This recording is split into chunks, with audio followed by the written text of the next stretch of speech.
Le 4 novembre 2008, Barack Obama remporte l'élection présidentielle américaine, acclamé au son de Yes Weekend et suscitant un immense espoir.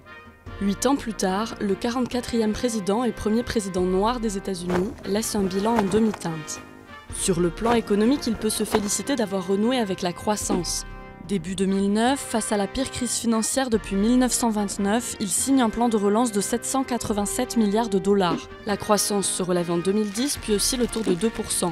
Le taux de chômage, qui avoisinait 10% en 2010, est retombé à 5%. Sa réforme phare de l'assurance santé, l'Obamacare, est adoptée en mars 2010. Obama promettait une assurance pour tous. Le texte final oblige chaque citoyen à souscrire à une assurance, l'État subventionnant certains foyers modestes, mais ne prévoit pas de régime public universel. Le taux d'Américains non assurés a depuis fortement baissé, mais les primes d'assurance flambent dans plusieurs États.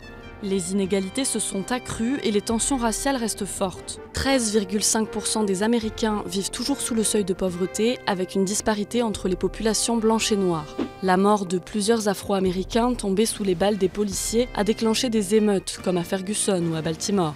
Impuissant face au Congrès, le président n'a pas pu imposer sa loi sur l'encadrement des armes, attendant 2016 pour agir par décret. Il n'a pas non plus obtenu la fermeture de la prison de Guantanamo.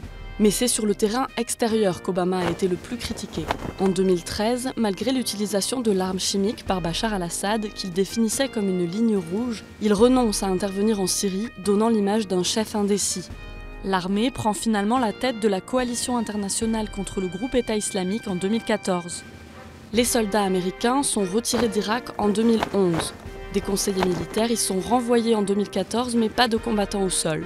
En Afghanistan, 8400 soldats restent mobilisés. Parallèlement, Obama a ordonné le raid dans lequel est mort le chef d'Al-Qaïda, Oussama Ben Laden, en 2011. Misant sur la diplomatie, Obama a vivement contribué à l'accord historique sur le nucléaire iranien, conclu en juillet 2015, et a normalisé les relations avec Cuba, interrompues depuis 1961.